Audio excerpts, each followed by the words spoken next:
Welcome to Midnight Whispers. On a quiet, lonely country road in the middle of the night, a long-haul driver stops to pick up a hitchhiker standing by the roadside. Their brief conversation seems ordinary, until they reach the destination. The passenger has vanished without a trace, leaving behind a strange object on the back seat. Who really rode in the car that night? And what secret lies within the item left behind? If you enjoy chilling, mysterious, and eerie stories, don't forget to hit subscribe and turn on the notification bell so you never miss a single mystery from Midnight Whispers. Here, every nighttime journey may lead to the unexpected. Tom was a middle-aged man, well into his 40s, working as a freelance delivery driver across the backroads and rural stretches of America. He wasn't the type to talk much, nor one to share stories about his life. His days were simple: drive, deliver, eat whatever was available, and sleep wherever he could park the truck. He had once had a family, but that chapter had long since closed. Now his old Ford van was home, co-worker, and the only companion that remained. That night, Tom received a late order from an old acquaintance, a horse ranch owner who lived near the western hills. Just a box of repair tools. Not heavy, but it had to be delivered by dawn. They needed it first thing in the morning. Tom hadn't planned to take any more jobs, but this man had helped him once during one of the rougher patches of his life. So Tom nodded, turned the key, and began the drive. It had been dark for a while when Tom left the last small town behind. From there, it was over 30 kilometers of winding country road, through empty fields, forgotten paths, and scattered ruins of homes long abandoned. No streetlights, no other cars in sight. Only his headlights, carving a lonely path through the mist, and the low hum of the engine whispering its weary lullaby to the night. The air was crisp, edging on cold. Thin wisps of fog began to stretch out from the trees, coiling across the asphalt like soft white veils. Tom raised his collar and tightened his grip on the wheel, a reflex whenever the weather shifted. The radio had gone silent, no signal. His phone showed a single blinking bar before it faded into nothing. Silence closed in around him, thick and unbroken, except for the occasional chirp of insects that echoed from far off, then vanished into the dark like they'd never been there at all. Tom didn't believe in ghosts. He was a man of practical things: gasoline, road maps, tires, and time.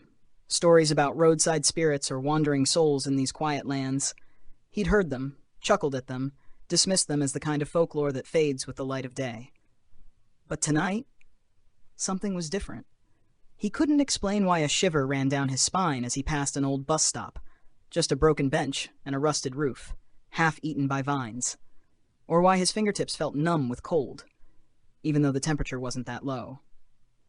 Every time he glanced in the rearview mirror, there was that strange crawling sense that something had just slipped out of sight. A flicker, a blur, a shadow, a flick of movement. He couldn't be sure. Probably just light playing tricks with the fog, he told himself. Tom's old van crept slowly up the gentle incline, headlights brushing against tree trunks dark and slick with mist. The radio still offered nothing but a soft, static whisper, like the breath of another world pressing faintly against the edge of this one. He sighed, one hand gripping the wheel while the other rubbed at tired eyes. This night felt endless, and cold in a way that didn't feel natural. Then, at a narrow bend where the trees leaned in close, like they were whispering secrets to the earth, he saw her. A figure stood silently by the roadside, right where the ground dipped into a shallow hollow wrapped in fog.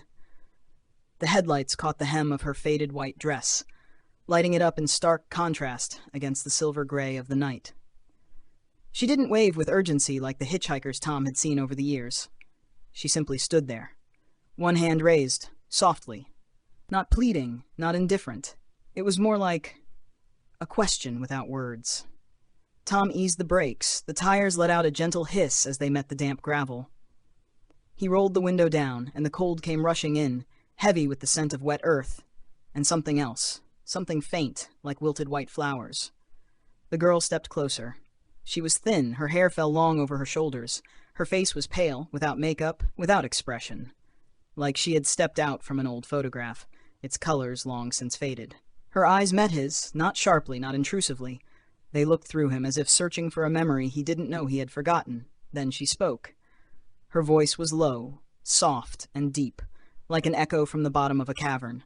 "Could you give me a ride to the village near the western hills?" Tom hesitated for a moment. There was something in her voice. Not lost. Not afraid. It sounded like someone who already knew exactly where she needed to go. "You're traveling alone?" he asked, the question catching in his throat. She gave a slight nod. Her gaze never shifted from the road ahead. Tom didn't know what else to say. Something in his chest stirred uneasily. But still, he reached over and unlocked the door. She climbed in without a sound, no creak of the seat, no breath, nothing. She simply sat, hands folded gently over her dress, eyes fixed on the fog-bound road that stretched out ahead. Tom glanced at her once more, then turned the key, and drove on. The truck kept crawling along the mist-covered hillside, the hum of the engine low and steady, like it was telling some old story no one cared to listen to anymore. The fog thickened, wrapping itself around both sides of the vehicle like soft white velvet curtains. The world outside slowly dissolved into nothingness. Tom tightened his grip on the steering wheel. He wasn't sure if it was the cold or the growing unease slowly blooming in his chest. Beside him, the girl remained silent. She stared out the window, her eyes distant, her long hair draped over her shoulders, unmoving, quiet, like her presence itself. There was no conversation, no "what do you do?" no "who are you going to visit?" Just silence, long, heavy, and deep, like the night itself. Only now and then she murmured a tune under her breath. Tom couldn't quite catch the words, but the melody was hauntingly familiar. An old song, perhaps. Something he might have heard from his mother's crackling radio when he was a boy. Her voice, though soft, carried an eerie weight, as if every note had once echoed through the halls of a long-abandoned house. He glanced at her, about to ask, "What are you singing?" but stopped himself. The question somehow didn't feel appropriate here, so he remained quiet. What unsettled him most, though, was the mirror. More than once, when his eyes flicked to the rear view to check the road behind, he found himself startled. The passenger seat appeared empty. No figure, no long hair, no trace of anyone at all. He turned to look beside him. She was still there, silent, gazing out at the fog-shrouded trees like nothing had happened. At first, Tom thought it might be the light. Maybe the mirror wasn't catching her angle. Maybe the glass was fogged. But after the third time, when he was sure, absolutely sure, that she should have been visible in the reflection, and yet still wasn't, a chill spread up from the pit of his stomach. His heart pounded. But he didn't stop the truck. He didn't ask, "Are you still there?" He just kept his hands on the wheel, white-knuckled, and forced himself to believe it was exhaustion, imagination, until she spoke. Her voice was quiet, almost calm. "What do you see in the mirror?" Tom froze. The question struck like a match in the darkness, at the exact moment, with the exact feeling, as if she had reached into his thoughts. "Nothing," he lied. "I didn't see anything." She smiled. Not a warm smile, but the kind of smile that comes from knowing something, from having seen, endured, accepted. Still facing forward, she said softly, "I've taken this road many times before." Her words cut through the stillness of the cab like a whisper across old wood. Not quite sorrowful, not frightening either, but heavy with a strange familiarity, as if she wasn't talking about geography, but about something deeper. Older. A memory older than breath. Tom tried to steady his nerves. He glanced at the dashboard clock, 3:22 a.m., later than he thought. He swallowed, then asked carefully, trying to keep his voice casual, "You said you've taken this road before. You mean—" She didn't answer right away. Her eyes stayed fixed on the pale outlines of trees dissolving in the fog ahead. Then, in a voice so faint it nearly vanished into the mist, she said, "This road leads to the place I once belonged to, and once left behind." The words sank into Tom's chest like a stone. He wasn't sure anymore, whether he was giving a ride to someone alive, or to a memory. Tom's car rolled slowly, following a narrow, winding road leading up a low hill. The surroundings grew increasingly wild. Moss covered the stone walls, and untamed branches drooped like silent fingers brushing against the car windows.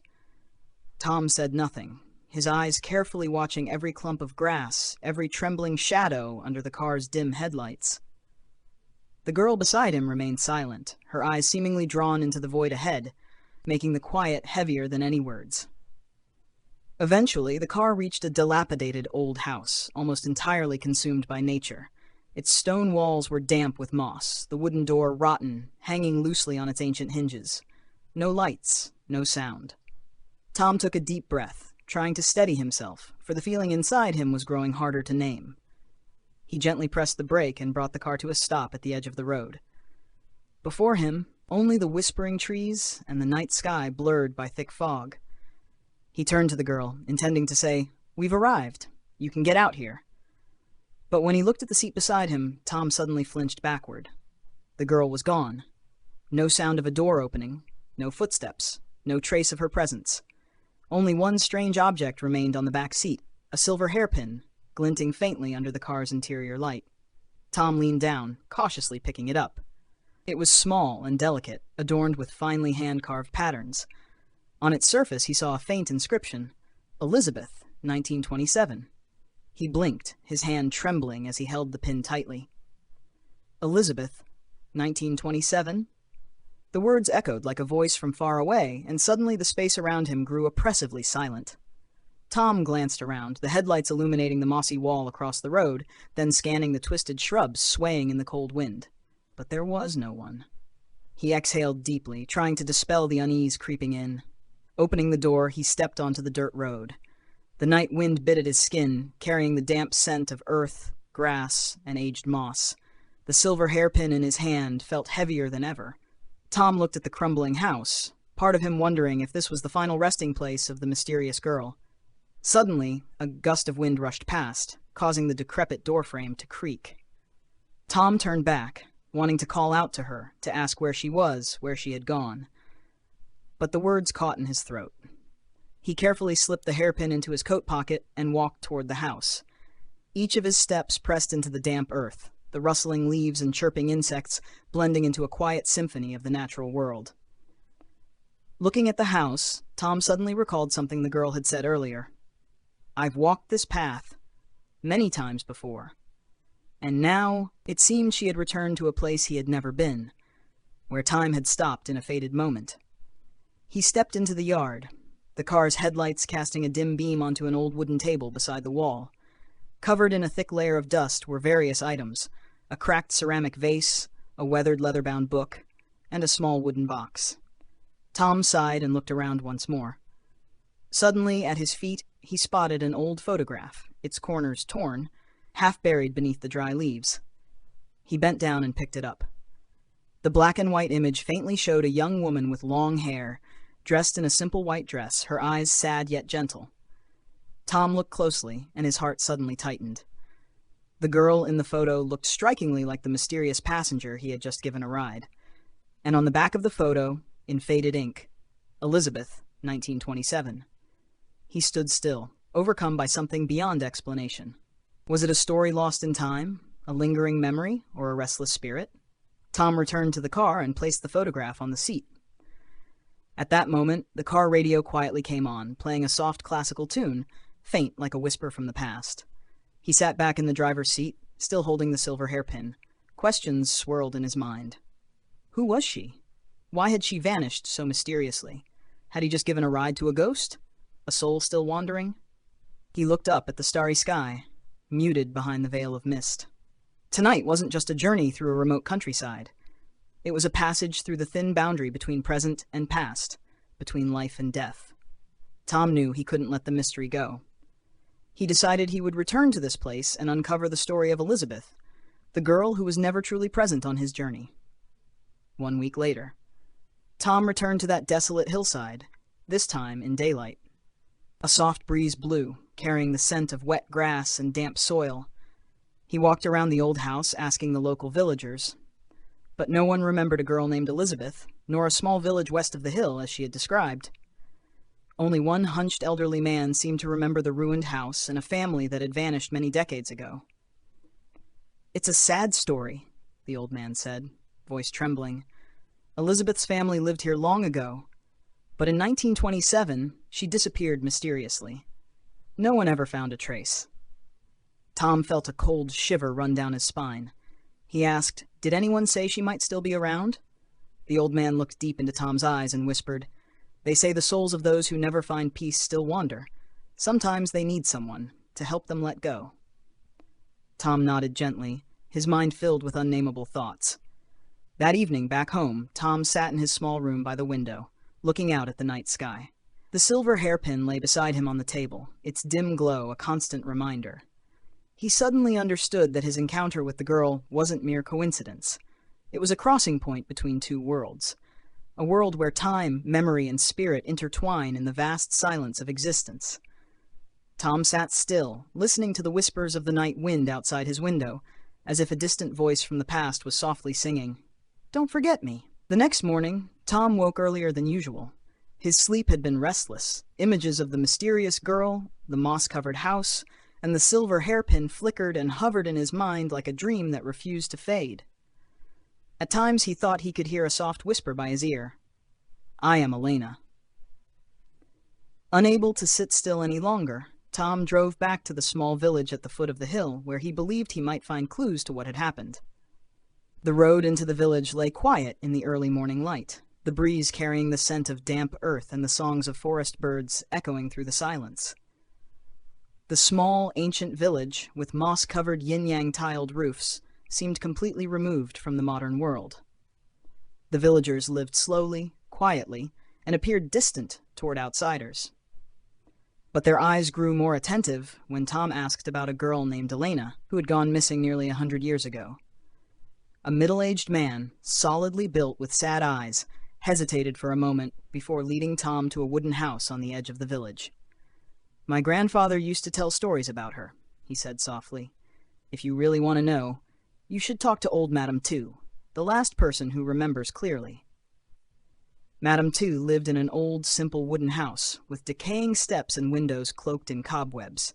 She was over 90, frail like a shadow, yet her eyes were bright and deep as if they had witnessed a century's worth of secrets. When Tom placed the silver hairpin on the wooden table in front of her, Madame Tu flinched, her eyes welling with tears. It was a long while before she finally spoke, her voice slow, as though conversing with time itself. "This is Elena's hairpin. There's no mistaking it. Every pattern, every carved line belongs to the Lay family of old. Her mother had it specially made, from solid silver, to give to her daughter on the day she came of age." Tom nodded slightly, his voice trembling. "But if that's truly her, then why did I see her? In my car. She disappeared nearly 100 years ago." Madame Tu was silent for a long time. At last, she looked straight at Tom, her clouded eyes darkening. "In 1927, on a night of thick fog, Elena went up the hill to pick wildflowers as she always did. But she never returned. The villagers searched everywhere. No trace, no cries, no body. As if she had been swallowed by the mist." Tom felt a chill spread through his body, despite the sunlight shining outside. "That hairpin," Madame Tu continued, "her family buried it with her. Her mother said, 'If you don't come back, let your spirit carry the thing you loved most.'" Tom picked up the hairpin again, studying every carved detail. "But why did she appear? And why choose me?" Madame Tu closed her eyes, speaking as if revealing a secret long buried. "Restless spirits sometimes wander. There are promises left unfulfilled, partings left unsaid, or a yearning never voiced. She has been waiting for someone since that day. Perhaps she saw something in you." Tom recalled the girl's eyes in the car, not exactly sad, not quite joyful, but an emotion hard to name, like someone who had finally found the person to say goodbye to. Unable to leave with so many unanswered questions, Tom asked Madame Tu to show him where Elena's family was buried. A small hill behind the village, overgrown with grass, where moss-covered gravestones stood silently among the wind. The graves of the Le family lay apart, modest, with a small stone that read, "Elena Le, 1910 to 1927, the girl who vanished into the mist, forever waiting for a ride home." Tom's chest tightened. He knelt before the grave, gently placed the silver hairpin on the stone. Suddenly, a strong gust of wind rose up, rushing through the treetops like distant whispers. That night, Tom returned to town with a heavy but clearer heart. He turned on the radio out of habit, but this time it wasn't a random tune. It was an old melody, one he had heard faintly in the car when the girl vanished. Tom looked toward the passenger seat, where Elena once sat, now lit only by passing streetlights. He whispered, "If you needed someone to listen, I've heard you." A week later, Tom decided to return to the hill, bringing a bouquet of wildflowers, the kind Elena used to pick before she disappeared. He came to the grave, placed the flowers beside the hairpin he had left. The breeze blew gently, carrying the scent of blossoms into the air. On the gravestone, under the soft morning sunlight, Tom thought he saw the engraving more clearly. "Thank you, kind driver. I have arrived." Tom stood still, speechless. A week after the last time he saw Elena, Tom returned to the hill. But this time, he didn't stop by the village, nor did he visit the moss-covered stone grave. Instead, he stopped at a small shrine nestled on the mountainside, a place where locals often came to light incense for restless souls. The shrine was modest, its roof tiled with old, time-worn clay. The faint scent of incense lingered in the air, mingled with the earthy smell after the night's rain. No one watched over the shrine. There was only a small altar at the front, with a statue of a gentle-faced deity, eyes half closed as if quietly listening to the prayers of the world. Tom reached into his jacket pocket and took out the silver hairpin, the last item connected to Elena, and placed it gently on the altar. He knelt, clasped his hands together, not quite in prayer, but more as a message he wanted to send. If there is anything left unsaid, may the wind carry it away. If you are at peace now, then let this hairpin stay where it belongs. A soft breeze rustled through the pine branches around the shrine, and the wind chimes gave off a few clear, delicate notes. Tom stood, stepped back, and bowed deeply. This time not out of fear, but out of respect for a soul that had accompanied him on one extraordinary night journey through the mist. From that day on, Tom no longer drove at night. He stepped away from late-night driving jobs, declined trips that required him to be on the road after dark, and gave himself more time for quiet mornings, simple meals, and moments of silence by the window, watching the slow rhythm of the street below. When people asked, he simply smiled and said, "That's enough. I think some journeys are only meant to be taken once." No one quite understood what he meant. But for Tom, that was more than enough. Sometimes, on breezy nights, lying alone in the stillness of his room, Tom would hear a faint old melody rising from somewhere in his memory. No lyrics, no clear tune, just distant notes, like the voice of a girl softly murmuring by his ear. "I've walked this road so many times." That voice, that gaze, that sentence had become a part of Tom, like a memory without a name, but impossible to erase. There were nights when he would open his window, letting the night wind sweep through the room. The breeze flowed through the white curtains, carrying the scent of wildflowers and the soft rustling of leaves. In those moments, Tom felt as if he were back in his car, and Elena, in her pale coat with that distant look in her eyes, was still sitting in the back seat, her hand resting gently on the window, silently gazing outside. Time passed, seasons changed, people came and went, but Tom never forgot that fateful night ride. A brief journey that reached far beyond the present. He didn't know why Elena chose him. He didn't know why her spirit wandered for nearly a century. But he knew one thing. Everyone carries within them a longing. And sometimes all it takes is one person willing to listen, one person willing to walk a little way beside them, to set them free.